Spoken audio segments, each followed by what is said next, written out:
Lui, il décide de me virer de l'équipe. C'est peut-être un choix que beaucoup entendront, mais que moi, je prends comme sanction très forte. On essaye de discuter. Malheureusement, la discussion se ferme très très vite. Et même pour te donner une anecdote, tu vois, à la fin de saison, je voulais même totalement arrêter le foot. Il me propose un projet. Je lui réponds que moi, j'ai énormément de projets de sollicitation, que voilà. Et il me dit, ouais, du coup, les Girondins de Bordeaux, ça t'intéresse pas? Et là, comme je te dis, il n'y a pas eu de demi-tour dans ma tête. C'est un club comme ça se refuse pas. Quand je pense que tu as vu ma signature a fait énormément de polémique. Hello tout le monde. Aujourd'hui sur C'est beau le foot, on reçoit un nouvel invité du monde du foot qui vient nous raconter une anecdote complètement folle. Pour ce nouvel épisode, on accueille Florian Portuguese, que tu dois sûrement connaître sous le nom de Ndiez. Influenceur football et star des réseaux sociaux, Florian est aussi un excellent footballeur et aujourd'hui il nous raconte son parcours, ses galères aussi et surtout comment il vient tout juste de signer aux Girondins de Bordeaux. Ouais. Merci de me faire l'honneur de passer sur C'est beau le foot. Alors, avec plaisir. Alors Flo, déjà footballeur des divisions National 2, National 3 surtout. J'ai fait de la N2, j'ai fait 16 feuilles de match quand j'étais plus jeune avec 11 rentrées et j'ai eu la chance de marquer. Donc ça c'était quand j'étais plus jeune, mais sinon globalement ça reste quand même sur de la niveau R1 qui cherche chaque année à jouer les montées en National 3. Donc R1 on est quand même déjà sur un niveau footballistique quand même très haut déjà on va dire par rapport à la moyenne française en tout cas. On essaye en tout cas. La moyenne française. Par exemple moi j'ai pas joué en R1 donc voilà. Voilà. Et surtout tu es aussi connu en plus de tes activités footballistiques pour tes réseaux sociaux qui sont très connus. Donc tu peux nous en parler un petit peu? C'est Ndiez Player, tu vois. Ndiez en fait c'est le N, du coup en fait à l'ancienne c'était numéro. Le dièse tu sais c'est le symbole. D'accord. Et en fait, à l'ancienne, c'était Ndiez 10. Et en fait, le 10, c'est parce que j'avais tout le temps le 10. Ça a toujours été mon chiffre porte-bonheur. Du coup, en fait, c'est Ndiez 10. C'était le N, le numéro, le symbole et le 10 derrière. C'est tout simple. Et donc, aujourd'hui, j'ai mis le player à la fin pour que ça fasse quelque chose de différent et de plus lucide. Parce que je mets plus trop le 10, mais le 9, le 11, des fois le 14. Aujourd'hui, je cumule quasiment 380 000 abonnés sur TikTok. Presque 50 000 sur Instagram et 14 000 sur YouTube. Donc voilà, j'essaie de me développer, j'essaie de prendre du plaisir dans ce que je fais. Et en fait, globalement, c'est de la création de contenu footballistique. Mes résumés de matchs, des défis, croiser d'autres influenceurs football, partager la même passion avec eux. Donc voilà, c'est très très lié au niveau du football et c'est même accessoirement centré sur ça. Comment elle commence cette aventure sur les réseaux sociaux? Elle commence il y a 3 ans, si je te dis pas de bêtises. Je décide comme ça juste de poster, histoire de rigoler, une vidéo qui a un peu fait le tour, et d'ailleurs on m'en parle souvent. C'est quand je rentre à Bergerac, donc à ce moment-là j'étais en National 2, je rentre, j'ai le numéro 22, etc. et je mets une petite description quand j'étais un crack. Tu sais, c'est pas forcément un truc où je me dis c'est un peu putaclic, tout ça. Et je poste, la nuit elle passe, etc. Je me réveille le matin, boum, 1 million de vues. Je me dis c'est quoi ça, je lis les commentaires, etc. Et tu sais, quand tu commences un peu sur les réseaux sociaux, quand il y a un mauvais commentaire, tu te dois de te justifier. Je sais pas pourquoi, mais j'ai la même chose de mon côté. C'est vrai que tu peux avoir beaucoup de positifs, tu vas retenir le négatif. Exactement, et quand je vois le négatif, je poste des vidéos de moi en train de jouer, etc. Et là, les gens, ils aiment bien, ils adhèrent, etc. Et à partir de là, moi, j'étais à l'époque avec un ami à moi qui s'appelle Rocket, pour ceux qui m'ont connu au tout début avec lui. Et on se dit, viens, on se filme, on kiffe, on fait des frappes, on fait des défis, les gens nous disent ce qu'ils veulent qu'on fasse, etc. On produit. Et je vois, il y a une petite ascension qui est en train de se créer, un petit engouement. Et à ce moment-là, moi, j'évolue en R2 aussi en parallèle au moment où ça a explosé. Et je me dis, au pire, viens, j'essaie, je mets mes contenus match, je vois si on me file, je mets 2-3 petits trucs, etc. Et pareil, je vois qu'il y a une petite ascension qui est en train de se créer, un petit engouement, ça me parle à droite, à gauche, ça me reconnaît sur les matchs. Et au fur et à mesure, plus j'ai évolué dans les clubs, plus j'ai fait des choses et plus j'ai continué dans ça avec le contenu un peu plus pro entre guillemets. Mais au final, franchement, j'avais jamais pensé que ça allait exploser comme ça. C'était vraiment pas le but à la base et au final, j'en vis aujourd'hui, tu vois. Et donc oui, tu en vis et à côté de ça aussi, tu gagnes un peu ta vie aussi avec le football? Non, aujourd'hui, par exemple, dans le club dans lequel j'ai signé. Je prends rien du tout, j'ai pas de salaire, j'ai que des petites primes de match, voilà. Tu vois, qui sont vraiment mais il faut gagner. Donc, pour les avoir, il faut gagner. Mais sinon, en termes de salaire, en termes de tout ce que tu veux, je prends rien du tout dans ce club. Moi, c'est pas quelque chose qui m'attire de base. Bien sûr. Tu sais, moi, le foot, c'est vraiment un plaisir. Après, si derrière, il y a le but de gagner de l'argent, on va pas se mentir, on va pas cracher dessus, mais franchement, la première idée, c'est pas ça, tu vois. Tu es né à Bar-le-Duc, il me semble, si je dis pas de bêtises, donc dans l'est de la France. Et après, tu migres quand même assez tôt dans le sud-ouest, donc déjà dans la région bordelaise. Et donc, tu fais pas mal de clubs au début. Tu peux nous raconter un petit peu de ça? Bah écoute, moi de par la profession de mon père, on a déjà un petit peu bougé à gauche, à droite, etc. Donc quand j'étais jeune, j'étais pas vraiment libre de décider où je devais aller. Juste bien évidemment, j'ai toujours un petit niveau intéressant. J'ai toujours été... tu sais, quand t'es jeune, t'as envie d'être footballeur professionnel. C'est le premier truc qui passe par la tête. Je pense qu'on est tous les mêmes. Et donc forcément, quand t'as un peu de qualité, t'essayes de trouver les meilleurs clubs possibles. Et moi, c'est un petit peu ce que j'ai recherché. J'ai eu la chance d'évoluer 1 an au Girondins de Bordeaux quand j'étais plus jeune. Malheureusement, je ne sais pas si tu connais, il y a une loi de département des mineurs qui interdit les joueurs à plus de 50 km du département de pouvoir y jouer. Et moi, ça a été la contrainte, ce qui fait que j'ai dû malheureusement les quitter. Mais derrière, ça va, j'ai quand même bien rebondi. Je suis tombé à Arcachon, qui est aujourd'hui une très belle écurie du football, tu vois. Que ce soit en jeune ou même aujourd'hui dans le monde senior qui évolue en N3. Cette saison, je fais une très belle première partie de saison avec le SAM. D'ailleurs, je pense qu'il y en a énormément qui nous ont suivis sur le 32e de Coupe de France contre Laval. Où là, vraiment, c'est un petit peu l'apogée de notre première partie de saison où on est invaincu, meilleure défense du championnat, premier, enfin, tous les signaux sont en vert. Et direct, à la reprise, premier match, je me fais une pubalgie. Et là, derrière, pour revenir d'une pubalgie, c'était extrêmement compliqué. Ça, c'est la vraie maladie du footballeur, ça. Ouais, franchement, je te jure, ça a été super compliqué, malheureusement. Et j'ai eu du mal à m'en remettre.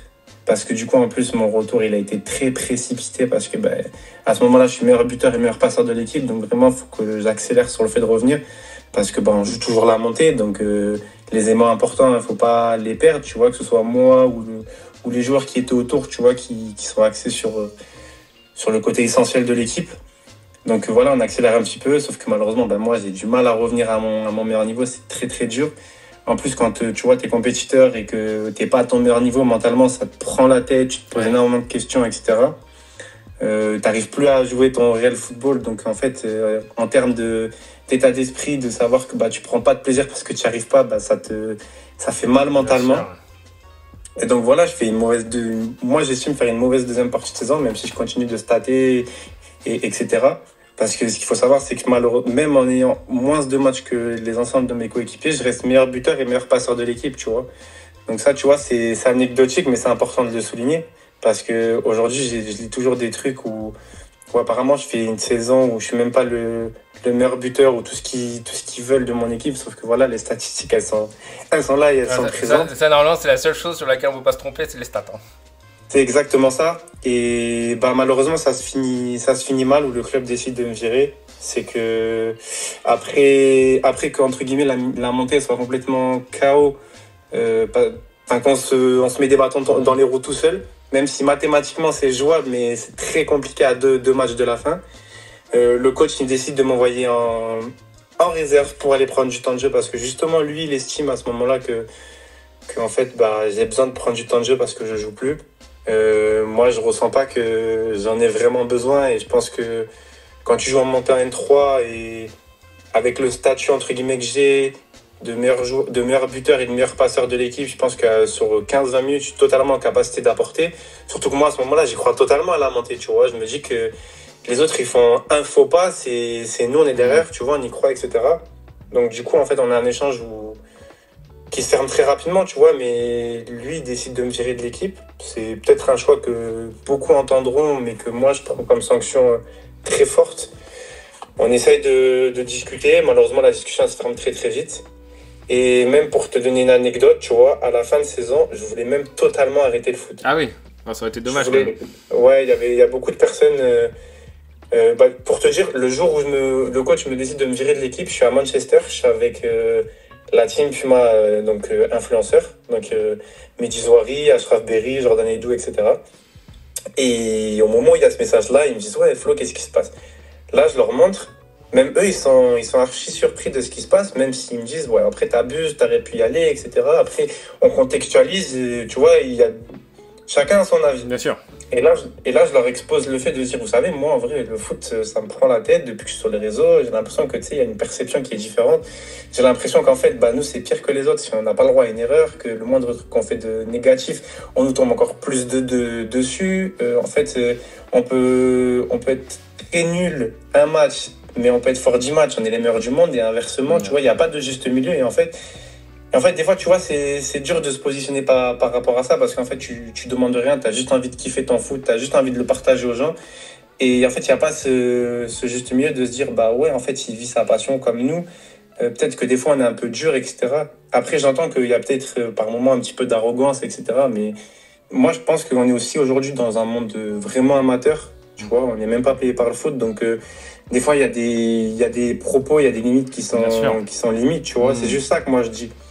Et du coup, ouais, je leur expose. Et pour te dire, aujourd'hui, Ashraf, donc H10 et Jordan Aïdoud, ça a été les deux premières personnes à vraiment me soutenir par rapport à ça, à me dire non, tu peux pas arrêter. Je dis déjà, eux, dans leur tête, ils me disent, déjà pour nous, tu as fait une erreur aujourd'hui de continuer avec la R1, je pense que tu aurais dû aller te chercher de la N3, etc. Et donc, ouais, ça a vraiment été les premières personnes avec également Medji Zouari, tu vois. Et après, tu vois, j'en parle un peu avec mes coéquipiers dans mon club, que ce soit Ayoub Tazouchi Gelam, qui est un ancien joueur professionnel, qui me dit Flo, tu peux pas lâcher comme ça, t'as trop de belles années à donner dans le foot, etc. Tu vois, t'as que 27 ans, t'as du potentiel, c'est juste, voilà, faut travailler, prendre du plaisir, etc. Donc moi, tu vois, sur cette fin de saison, je suis super mitigé et je me fais un kiff d'aller jouer à un match de district, tu vois, parce que celui avec qui je fais énormément de vidéos, donc Val, il me dit ouais, viens t'amuser, viens jouer s'il te plaît, histoire qu'on rigole, etc. Et là le coach il me fait rentrer à la mi-temps et je sais pas, je kiffe trop le match, tu vois, il y a un engouement, tu sais, tu joues libéré, tu sens qu'il y a personne qui te prend la tête. À la district c'est sympa pour ça, hein. Ouais, c'est ça, mais tu sais, des fois il y a des districts qui sont districts, tu connais un peu tous les stéréotypes du football en district, etc. C'est ça, ouais. Et moi, j'ai la chance de tomber face à dans et contre deux belles districts. Ça veut dire que malgré tout, c'est des joueurs de ballon qui essaient de produire du foot, avec le coach qui essaie et qui a ses idées en place de créer du football. Et tu ressors de là, où tu as pris du plaisir, même si tu sens qu'entre toi et eux, il y a quand même un monde d'écart, mais tu ressors de là où en fait, tu as pris du plaisir. Et juste en me disant ça, je me dis, non, je peux pas arrêter le foot. Je peux pas. En fait, j'ai pris trop de plaisir à ce moment-là pour me dire non, je peux pas. Tu te rends compte peut-être à ce moment-là que c'est plus une histoire de contexte que de football finalement ? Ouais, je pense que c'est une histoire de contexte, je pense que c'est aussi une histoire de savoir prendre sur soi sur certaines choses aussi. Je pense que c'est une histoire globale, tu vois. Et à l'issue de ce match-là, quand les gens ils ont vu, quand les gens ils ont su que j'étais allé faire ce match-là, je crois mon téléphone, il a jamais autant sonné. Mon téléphone, il a sonné dans tous les sens. C'est parti de la District 4 parce que forcément, ils se disent, pourquoi pas. Jusqu'à des clubs de N3, même pas en Gironde, tu vois. Ça a alimenté un petit peu de partout, etc. Ça m'a proposé des grosses sommes d'argent. Ça m'a proposé du tout et du n'importe quoi, tu vois. Je crois le plus marrant qui m'a fait rire, c'est on m'a dit, on te laisse les clés du foyer, les clés du stade et même les clés du minibus. Tu vois, il y a des anecdotes qui m'ont fait vraiment marrer, tu vois. T'es président, quoi. Et du coup, ouais, je me suis posé, je me suis dit, attends, dans quelle direction je vais aller, etc. Je vais faire quoi? Et là, il y a ce club qui m'envoie un message et qui me dit, ouais, déjà la première question, c'est, du coup, t'en es où dans tes clubs? Et tu sais, moi, je suis quelqu'un de très franc. Je lui dis quoi? Je lui dis au coach, à ce moment-là, je lui dis, tu sais, là, j'ai énormément de clubs qui veulent me faire signer, je sais pas encore ce que je vais faire. Et là, il me dit, donc, ce club-là, ça t'intéresse pas? J'ai dit, mais tu sais, un club comme ça se refuse pas. Hein. On va y venir justement, parce que c'est pas effectivement. C'est pour ça que je ne cite pas encore. Voilà, c'est bien, t'as bien la petite notion du suspense. Bon, même si je pense que les gens qui regardent la vidéo aujourd'hui sont bien au courant de l'endroit où t'as signé. Et d'ailleurs, j'ai porté aujourd'hui le maillot pour faire honneur à ta nouvelle signature. Donc, exactement. Donc tu as bien fait de ne pas arrêter le foot et de revenir sur ta décision, puisque donc tu as les Girondins de Bordeaux quand même qui t'appellent cet été pour te faire signer. Alors, est-ce que tu peux nous raconter un petit peu comment ça se passe? Alors, comme je te disais, ce jour-là, j'étais même en live. Du coup, j'étais avec mon pote à côté de moi. Et du coup, ce coach-là, il m'envoie ce message-là. Donc, du coup, je coupe le live. Je savais qu'il allait avoir un échange parce que je savais qu'il était coach, mais pas de cette équipe-là. Et du coup, comme je te dis, ouais, il me propose un projet. Je lui réponds que moi, j'ai énormément de projets de sollicitations, que voilà. Et il me dit, ouais, du coup, les Girondins de Bordeaux, ça t'intéresse pas? Et là, comme je te dis, il n'y a pas eu de demi-tour dans ma tête. C'est un club comme ça se refuse pas. Ah oui. Du coup, là, direct, on a commencé à parler comment tu me vois, etc. On s'appelle quand, on discute, tu vois, on voit comment on peut faire. Il me dit, du coup, je reviens vite vers toi, je vois comment ça se passe là-haut et je te fais un retour. Donc, fin de semaine, il me dit, ok, c'est bon, c'est réglé, il n'y a pas de souci, tu vas pouvoir signer, c'est nickel, je suis content pour toi. Et là, après, on discute, on continue, on parle essentiellement football. Et du coup, forcément, quand tu sais qu'il y a cette équipe-là, qui est les Girondins de Bordeaux, qui est un club emblématique, que tu as joué quand tu étais plus jeune, et quand tu étais plus jeune, tu te dis, tu as vu, j'ai 11 ans, je me dis, j'ai envie de signer pro Girondin, tu vois. Moi, à cette époque-là, c'était l'époque, tu sais, Chamac, Gourcuff, tout ça, là. Ouais. Tu les vois champions de France, tu te dis... C'est la meilleure époque des 20 dernières années, quoi. Donc, oui. Ouais, l'année d'après, tu sais, c'est l'équipe qui reçoit les Chelsea, les Bayern de Munich. Enfin, tu te dis, waouh, tu vois, tu peux pas passer à côté de cette équipe-là, tu peux pas passer à côté de tout ça. Tu vois, c'est un club qui est super emblématique en France. Tu vois, c'est le club de ma ville. Tu vois, t'as quand même cette portée dans ton cœur de se dire c'est un club trop important pour que même demander 10 €, c'est trop, en fait, juste pour ce niveau-là, tu vois. Donc, moi, il n'y a pas eu de questionnement dans ma tête. J'ai dit, j'y fonce. Mais on te dit à ce moment-là que c'est pour la réserve ? Ouais, on me dit à ce moment-là que c'est pour la réserve. Mais comme c'est ce coach-là, il sait que j'ai quand même des grosses qualités, comme je te disais tout à l'heure. Maintenant, aujourd'hui, c'est... Est-ce que je suis capable de les ressortir ? Parce que, comme je t'ai dit, là, par exemple, sur ces 10 derniers mois, j'ai plus été sur la mauvaise pente, d'où ma pubalgie. Donc, est-ce que je suis capable de revenir à ce niveau-là, de revenir à un travailleur, d'essayer de bosser pour revenir à un niveau qui est comme ça ? Ou est-ce que vraiment aujourd'hui, je vais me contenter de la R1, mais quand je te dis de la R1, c'est je vais tout faire à ce niveau-là pour quand même essayer d'aller gratter quelque chose. Mais dans ma tête, je reste focus sur de la R1. On est en plus sur une R1 qui était la saison dernière N3, donc c'est quand même Exactement. Un niveau très élevé pour de la R1. Hein. Oui, forcément, tu sais, quand tu as une N2 et une R1, tu sais qu'il y a des descentes, tu sais qu'il y a beaucoup de joueurs qui s'entraînent avec l'équipe première, donc tu sais qu'en termes de qualité il y a, et encore plus quand tu es les Girondins de Bordeaux, tu sais très bien que tu vas pas chercher entre guillemets le premier pimpoil de la ville d'à côté pour lui dire viens, signe là et on voit ce qui se passe. Tu vois, t'es les Girondins de Bordeaux aujourd'hui, tu représentes un club populaire en France, tu représentes pas n'importe qui. Et alors, comment ça se passe une signature aux Girondins de Bordeaux ? Quelque chose que tu avais rêvé finalement quand tu étais petit ? Déjà, au début, quand il me propose le truc, franchement, je me demande si c'est une blague, tu sais. Je me dis... parce que juste avant, il m'avait proposé un autre projet dont il était coach. Donc je me dis, putain, en 15 jours, il a quand même changé vite de club, c'est bizarre, je me questionne. Donc, là, on parle du coach actuel de la R1. Ouais, le coach actuel de la R1, je me dis, c'est bizarre. Mais je sais que c'est un coach qui m'a toujours fait confiance, qui m'a toujours voulu dans ses projets, etc. Ça a juste été des questions un petit peu de détails, tu vois. Donc, je sais que moi, même sa philosophie de jeu, tu vois, je sais que je vais adhérer à, tu vois, parce que je sais que c'est quelque chose que, en termes de football, ce qu'il propose, je sais que ça me plaît. Donc, tu vois, sur cet aspect-là, je me dis, ouais, c'est bizarre. Et après, quand il me propose les Girondins de Bordeaux, et qu'on discute, je me dis, quand même, les Girondins, c'est plus qu'une opportunité, tu vois. En plus, si tu contextualises jusqu'à la fin, si vraiment tu vas au bout de ton idée, je te dis, le club, il ne mérite pas d'être en N2 aujourd'hui. On sait tous qu'à l'heure d'aujourd'hui, même à partir de la saison prochaine, la Nationale 1 devient Ligue 3 et passe professionnelle. Ça veut dire, en vrai de vrai, en termes footballeur, c'est peut-être une des dernières chances pour soi de devenir joueur professionnel. Parce que tu ne sais pas ce qui peut se passer sur une saison. Je te dis une bêtise, imagine de septembre à janvier, je mets 15 buts. Je suis trop fort. Je suis vraiment un élément très important de la R1, par exemple. Tu sais comme moi que ça va se poser des questions. Est-ce qu'on l'essaye pas ? Est-ce que, tu vois, parce que faut... Même en Coupe de France, Oui, même en Coupe de France, il faut que le club gagne, il faut que le club monte. Il a rien à faire à cet échelon-là. Donc on va l'essayer. Tu vois, tu t'imagines énormément de choses parce que t'espères, parce que tu sais, c'est dans ton cœur de se dire t'as envie d'être à ce niveau-là.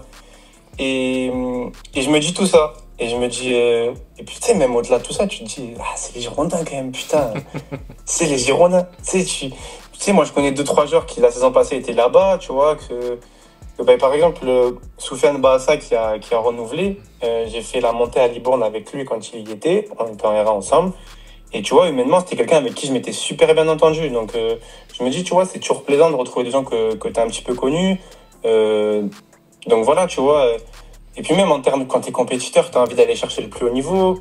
Tu sais, tu y crois, tu te dis, bah, peut-être que quand j'étais plus jeune, tous les efforts que j'ai pas su faire, je peux les refaire maintenant, t'as mûri. Enfin, il y a énormément de questions. Tu sais, il y a plein de trucs dans la tête qui se passent. Donc, t'y crois, et tu verras comment ça se passe. C'est quand même un joli coup du destin. C'est une deuxième chance finalement par rapport à ce que ouais, moi je le prends comme une deuxième chance aujourd'hui. Et en fait, j'ai pas envie de la rater. Tu sais, de me dire, bah, aujourd'hui, je suis sur TikTok, je suis sur Insta, sur tout ce que tu veux, tous les réseaux. J'ai pas envie de me dire, bah, je reste dans ce que je fais aujourd'hui parce que bah, c'est ça qui me fait vivre, c'est ça qui m'a fait me connaître, etc. Je me dis, en fait, c'est une deuxième chance que peut-être la vie me donne. Et aujourd'hui, si je suis focus dans le truc, si je suis investi dans le truc, bah, peut-être qu'il peut se passer des très belles choses à la suite, tu vois. Et comme j'ai dit, moi, tu vois, je crois en moi. Je connais mes capacités, je sais de quoi je suis capable. Et même mon entourage, ils le savent, tu vois, que ce soit ma famille, mes amis, ils savent de quoi je suis capable. Et je pense que même le coach qui m'a fait venir, il sait de quoi je suis capable. Donc je pense que j'ai des belles choses à aller chercher. Juste maintenant, c'est à moi de les prouver sur le terrain. Je sais que, tu vois, ça fait toujours polémique quand tu fais venir un joueur des réseaux dans un club, que ce soit n'importe lequel. Donc j'aurai encore plus à prouver au club. Mais tu vois, moi, ça me dérange pas. Au contraire, c'est une source de motivation supplémentaire. Quand je pense que tu as vu, ma signature a fait énormément polémique. Alors, je sais pas si tu as envie d'en parler, mais on peut peut-être parler de cet épisode-là, justement, qui était un peu... Bah, tu sais... Après, moi, je peux te dire ce que j'en pense. Je pense que c'est des bêtises de reprocher quelque chose comme ça. Après, comme je l'ai dit, tu vois, c'est quelque chose que je peux entendre. C'est quelque chose que je comprends. Alors, pour qu'on contextualise pour les gens, en fait... Tu as fait quelques vidéos avec le maillot de Marseille et ça a été mal pris par certains supporters bordelais. Exactement. Mais c'est quelque chose que je comprends et que j'entends. Mais comme j'ai dit et comme j'ai toujours dit, c'est pas pour autant que moi, il y a de l'animosité avec les Girondins. Au contraire, c'est un club que j'aime et que j'affectionne. Tu vois, quand les Girondins ils sont descendus, j'étais le premier à en parler parce que bah, tu vois, c'est triste qu'il leur arrive et ben, comme je dis, c'est un club que je porte dans mon cœur. J'ai quand même joué quand j'étais plus jeune, tu vois, j'aspirais à quelque chose dans ce club-là. Cette année, je suis allé les voir régulièrement au match, j'ai cru à la montée et tu vois, j'aurais été le premier à les pousser s'il fallait. Tu vois, il y a beaucoup de choses, donc je peux comprendre. Je comprends l'énervement des supporters. Même si, tu vois, j'ai discuté quand même avec des ultras, etc. Où moi, en fait, je leur disais que tu vois, je savais même pas qu'il y avait cette animosité-là parce que, bah, t'as vu, je reste jeune, je connais pas à 100% l'histoire du club des Girondins, tu vois. C'est comme ça, tu vois, je sais pas exactement. Pour moi, tu vois, en tant que Girondin, pour moi, les clubs qu'on peut pas se voir, que le club ne peut pas se voir, c'est plus d'autres, tu vois, que celui-ci. Comme je l'ai dit, moi, je suis vraiment fier de porter ce maillot-là. Je donnerai tout ce que j'ai à donner pour ce maillot-là.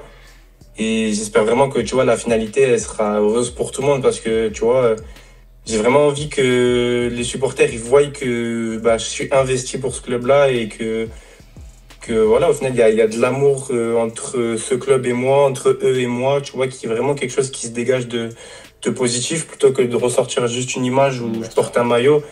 Et tu vois, c'est malheureux parce qu'en plus de ça, tu vois, je mets un maillot de Paris dans mes vidéos, je mets un maillot de l'OM, je mets un maillot de Santos, du Real, du Barça, tu vois, il y a plein de clubs qui sont en rivalité entre eux. Donc, tu vois, ça a été assez simple d'aller piocher sur ce qu'on avait envie. Alors que tu descends dans mon feed, il y avait même, j'ai mis des photos où j'étais avec le maillot des Girondins quand j'étais plus jeune. Oui, bah, c'est pour ça. Je pense que certains ont mis des œillères là-dessus et ont voulu voir ce qu'ils avaient envie de voir. Voilà. Après, voilà, c'est vraiment quelque chose que j'entends, mais je ferai tout pour inverser la tendance. J'espère vite marquer au match et me réconcilier avec eux pour leur montrer que voilà, il n'y a pas de problème. Mais en attendant, je bosserai de mon côté et je ferai au mieux, tu vois. Oui, non, puis surtout que, voilà, à partir du moment où tu es sur le terrain avec un maillot de Bordeaux, je vois pas trop ce qu'on pourrait te reprocher. D'autant que je pense qu'il y a des joueurs dans l'effectif, même de la N2, qui sont au départ supporters d'autres clubs de Bordeaux et qui rejoignent le club aujourd'hui. Donc, oui, après ça c'est possible. Mais tu sais, comme je t'ai dit, le fait que tu sois un joueur sur les réseaux, t'attires une animosité qui est différente. Il y a tout à prendre, quoi. Il y a les bons et les mauvais côtés, quoi. Et ça fait exactement. Et alors, t'avais déjà vu, j'imagine, le Hayan, tout ça. T'as eu l'occasion d'y retourner maintenant en tant que joueur? Bah, aujourd'hui, j'ai pas encore eu le temps d'y retourner parce que, comme tu le sais, moi, je fais pas partie du groupe de la N2 actuellement. T'as pas signé là-bas, du coup?